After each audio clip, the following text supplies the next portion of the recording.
Bio India की इस अनोखी कक्षा में आपका फिर से स्वागत है। मैं हूं धर्मेंद्र कुमार। आज मैं बताऊंगा सिफिलिस विषदंश के बारे में। पिछले क्लास में मैं आपको गोनेरिया डिजीज के बारे में बताया था, जो कि एक एसटीडी था, लेकिन आज के क्लास में मैं आपको एसटीडी ही बताऊंगा, लेकिन सिफिलिस एसटीडी के बारे में बताऊंगा। तो चलिए, सिफिलिस जिसका हिंदी रूपांतरण उपदंश होता है, जिसका हिंदी रूपांतरण क्या होता है? उपदंश होता है। अब यहां पर देखिए, सिफिलिस के बारे में बताया जा रहा है कि यह एक एसटीडी है। यह क्या है? तो एसटीडी है जो हाईली इंफेक्शियस होता है। जो हाईली क्या होता है जी? इंफेक्शियस माने अति संक्रमणीय होता है। अब यहाँ पे एसटीडी के बारे में पिछले क्लास में पूरा नाम बताया था कि इसका पूरा नाम सेक्सुअली ट्रांसमिटेड डिजीज होता है, यानी यौन संचारित रोग होता है जो हाईली इंफेक्शियस होता है। हाईली इंफेक्शियस का मतलब पिछले क्लास में मैंने बताया था कि वैसी डिजीज जो एक व्यक्ति से दूसरे व्यक्ति में तेजी से फैलती हो, वैसी डिजीज जो एक व्यक्ति से दूसरे व्यक्ति में तेजी से फैलती हो, उसी को हम हाईली इंफेक्शियस डिजीज कहते हैं। तो ये क्या है? तो हाईली इंफेक्शियस डिजीज है। तो फिर से हम इस पॉइंट को बता दे रहे हैं। सिफिलिस एक एसटीडी है जो हाईली इंफेक्शियस होता है। सही है। अब देखिए, इसके बाद से हम लोग देखते हैं इसमें सिफिलिस का कॉजेटिव एजेंट यानी कारक। यानी ये जो सिफिलिस डिजीज है किस सूक्ष्म जीव से फैलती है, किस माइक्रोब से फैलती है? तो ध्यान दीजिए, यह एक बैक्टीरियल डिजीज है। सिफिलिस जो है क्या है? तो बैक्टीरियल डिजीज है, यानी जीवाणु जनित रोग है जो ट्रिपोनिमा पालिडम नामक बैक्टीरिया से होता है। ये जो हम लोग सिफिलिस के बारे में पढ़ रहे हैं, यह एक बैक्टीरियल डिजीज है। बैक्टीरियल का मतलब होता है जीवाणु जनित, यानी जीवाणुओं से होने वाली बीमारी है। तो यह जो डिजीज है एक बैक्टीरियल डिजीज है, यानी जीवाणु जनित रोग है जो ट्रिपोनिमा पालिडम नामक बैक्टीरिया से होता है। सही है। अब देखिए, अब सिफिलिस में नेक्स्ट पॉइंट देखना है इंक्यूबेशन पीरियड, यानी संक्रमण अवधि। तो ध्यान दीजिए, संक्रमण अवधि का मतलब हुआ कि यह बीमारी किसी व्यक्ति को कितने दिन में फैलती है। यानी अगर कोई व्यक्ति सिफिलिस से शिकार हो रहा है तो कितने दिन में पूर्ण रूप से वो क्या हो जाएगा? प्रभावित हो जाएगा। तो ध्यान दीजिए, आप कहिएगा कि इस डिजीज का इंक्यूबेशन पीरियड लगभग 7 दिनों का होता है।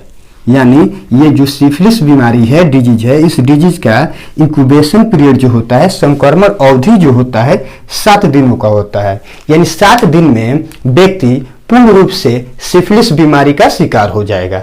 तो चलिए, अब सिफिलिस में नेक्स्ट पॉइंट देखते हैं ट्रांसमिशन, जिसे संचरण कहते हैं। यानी ये जो सिफिलिस है, उपदंश है, वो एक व्यक्ति से दूसरे व्यक्ति में कैसे फैलता है, यानी उसका संचरण कैसे होता है। सिफिलिस या उपदंश नामक डिजीज का संचरण एक व्यक्ति से दूसरे व्यक्ति में कैसे होता है, तो इसके बारे में देखते हैं। तो यहां पर देखिए, इस डिजीज का जो ट्रांसमिशन होता है अनप्रोटेक्टेड सेक्सुअल कॉन्टैक्ट के द्वारा होता है। यानी कोई पर्सन अनप्रोटेक्टेड सेक्सुअल इंटरकोर्स अपनाता है, चाहे अनप्रोटेक्टेड सेक्सुअल कॉन्टैक्ट अपनाता है, तो उसे सिफिलिस यानी उपदंश नामक बीमारी हो सकती है। सही है।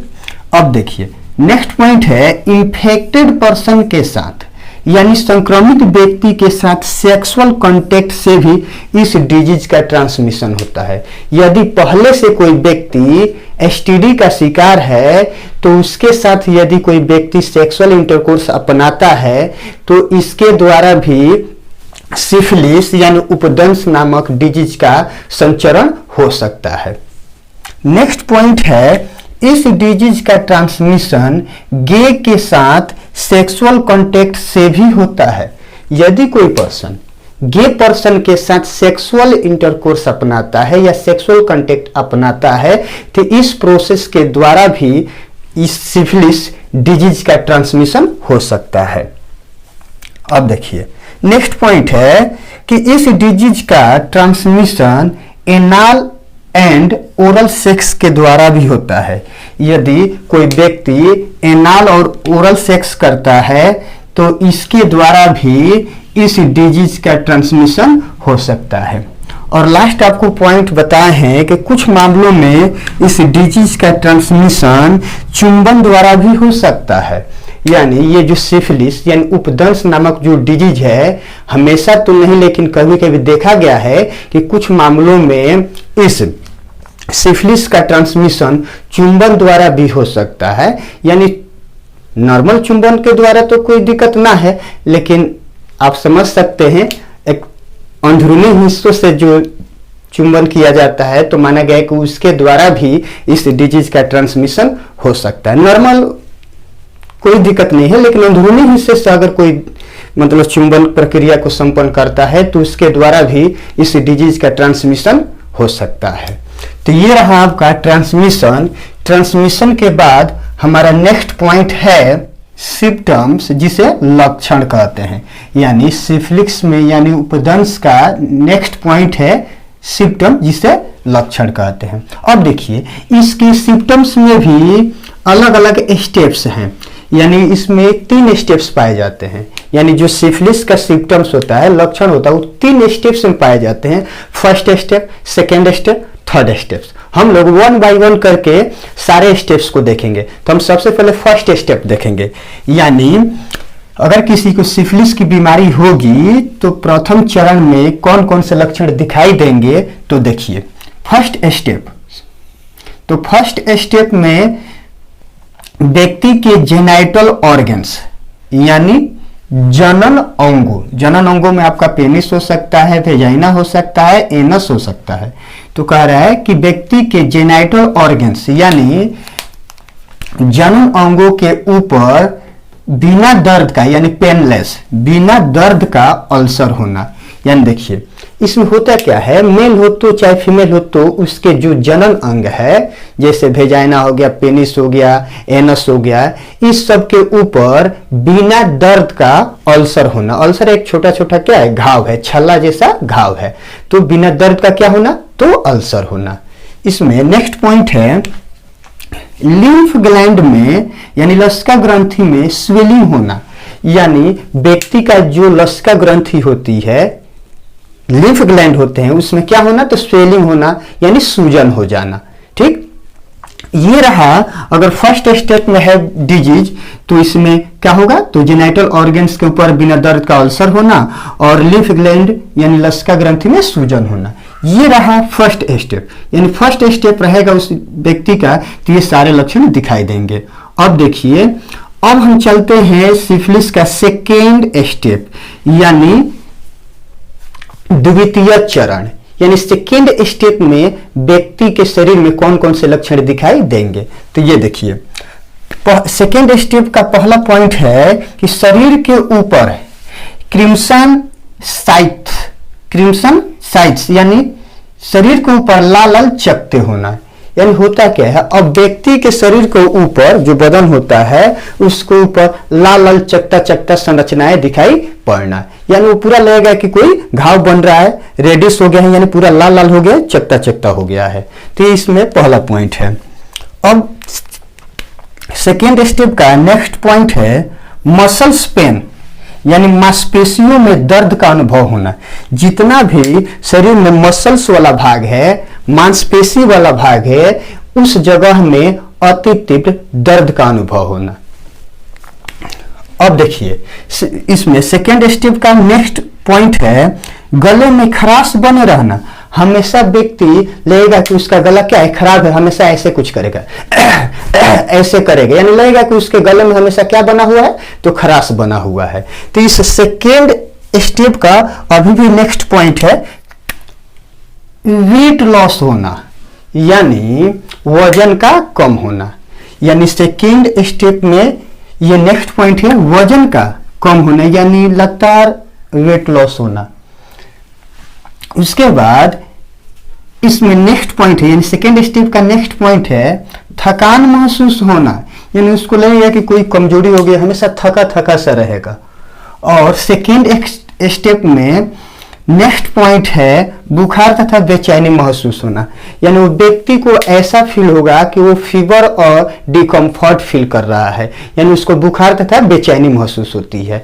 तो यहाँ पर ये देखिए सिम्टम में हमने फर्स्ट स्टेप देखा, सेकेंड स्टेप देखा, अब इसके बाद से हमको देखना है थर्ड स्टेप देखना है हमको। तो आपको पहले ही बता दें, ये जो सिफिलिस डिजीज का जो सिम्टम्स होता है और सिम्टम्स में भी जो थर्ड स्टेप्स होता है यानी तीसरा चरण होता है, बहुत ही डेंजरस होता है, यानी बहुत ही खतरनाक होता है। जैसे आपको हम बता देते हैं कैसे खतरनाक होता है। तो इसमें फर्स्ट ही पॉइंट है ब्लाइंडनेस का शिकार होना, यानी व्यक्ति अचानक अंधा हो जाएगा। तो अंधा होना ये कोई मतलब कि नॉर्मल बीमारी नहीं है, ये भी बहुत सीरियस डिजीज है। तो इसमें फर्स्ट पॉइंट है क्या, तो ब्लाइंडनेस का शिकार होना, यानी व्यक्ति अचानक अंधा हो जाएगा, और अंधा हो जाता है तो ये बहुत बड़ी समस्या आती है। अब इसका नेक्स्ट पॉइंट है, अब एक और पॉइंट इसमें अंधापन से एक बात और बता देते हैं आप कि ब्लाइंडनेस तो होगा, साथ ही साथ वो बहरा भी हो जाता है। तो इसमें आप बोल सकते हैं पॉइंट्स में कि व्यक्ति बहरापन का शिकार हो जाना, व्यक्ति का बहरापन का शिकार हो जाना, यानी वो अंधा भी हो सकता है, बहरा भी हो सकता है, देख भी नहीं सकता, सुन भी और बोल भी नहीं सकता। ठीक है, तो यहाँ पर आप थर्ड स्टेप का फर्स्ट पॉइंट बोले हैं कि व्यक्ति का ब्लाइंडनेस का शिकार होना या बहरापन का शिकार होना।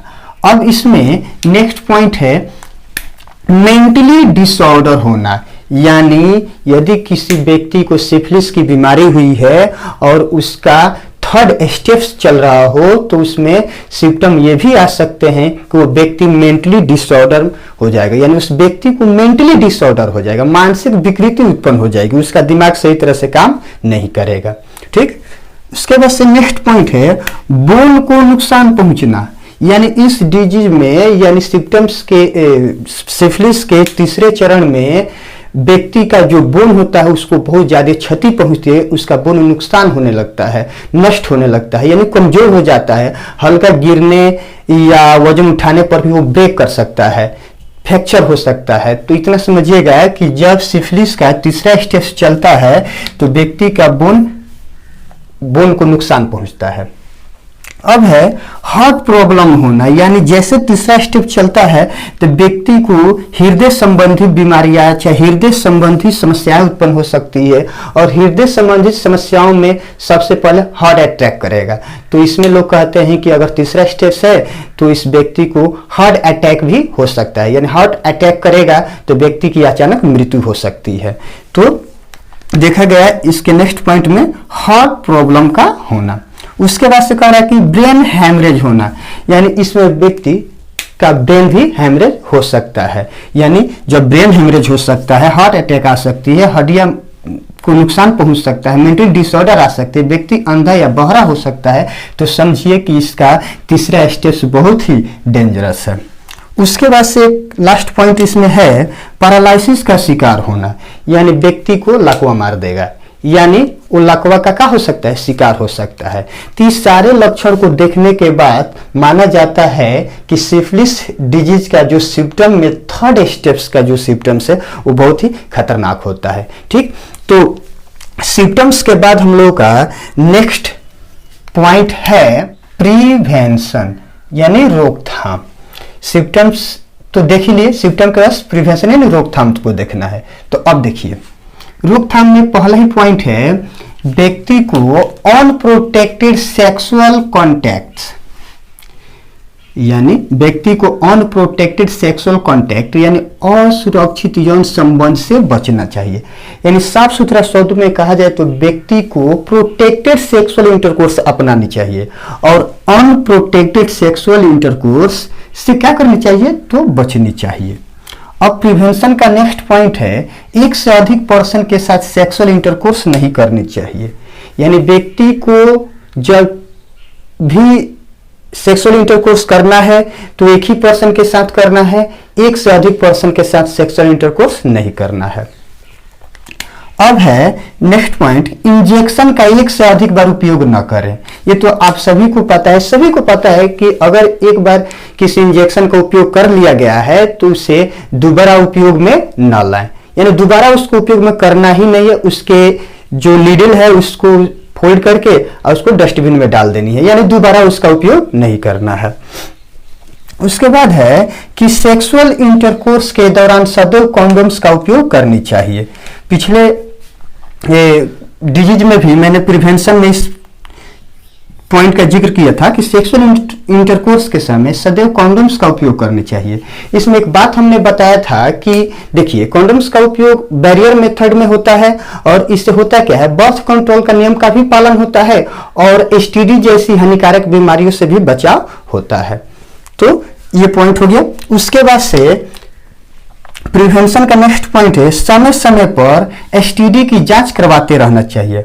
अपनी जांच या अपने पार्टनर को बोलना चाहिए कि समय समय पर वो भी क्या करे, अपना एसटीडी जांच कराए या अपने को भी समय समय पर जाकर एसटीडी जांच करवानी चाहिए। इससे होता क्या है कि एसटीडी से संबंधित कोई भी फॉल्ट शरीर में आती है तो आपको पता चल जाती है और डॉक्टर के पास जाके आप उसका संपूर्ण ट्रीटमेंट लेते हैं। तो सिफिलिस में प्रिवेंशन हो गया। प्रिवेंशन के बाद हम लोगों का नेक्स्ट पॉइंट आता है ट्रीटमेंट, यानी इलाज या उपचार।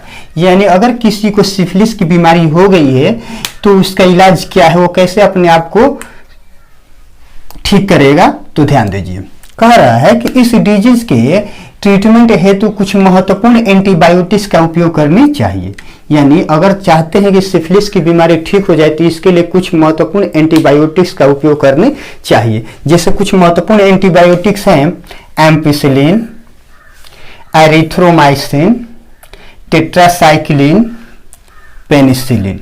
यानी इस तरह के मेडिसिन का उपयोग करने से आपकी ये जो एसटीडी है यानी सिफिलिस की जो डिजीज है ठीक हो जाती है। एक और बात बता दें, इसमें से किसी एक ही मेडिसिन का उपयोग करनी है, सभी मेडिसिन का उपयोग एक साथ नहीं करनी है। एक और बात आपको बता दें, नीचे एक होम्योपैथ मेडिसिन का भी जिक्र किए हैं जिसका नाम है कैलोट्रोपिस गिंगेंसिया। कैलोट्रोपिस गिंगेंसिया, ये क्यू का मतलब होता है मदर टिंचर, यानी कैलोट्रोपिस गिंगेसिया को लेना है मदर टिंचर में। और माना गया है कि ये जो होम्योपैथ की जो मेडिसिन है ये सिफिलिस डिजीज में बहुत मदद करती है, यानी अहम भूमिका निभाती है। तो ये रहा इसका ट्रीटमेंट। हाँ, कुछ महत्वपूर्ण बात है कि इसमें से किसी भी मेडिसिन का उपयोग अपने मर्जी से नहीं करनी है। यानी ऐसा ना लगे कि आपको सिम्टम कुछ दिखाई दिया और मार्केट में गए, मेडिकल से इस मेडिसिन को लिए और खाना शुरू कर दिए, तो ये आपके लिए नुकसानदायक साबित हो सकता है। तो इसमें से किसी भी मेडिसिन का उपयोग अपने मर्जी से न करें।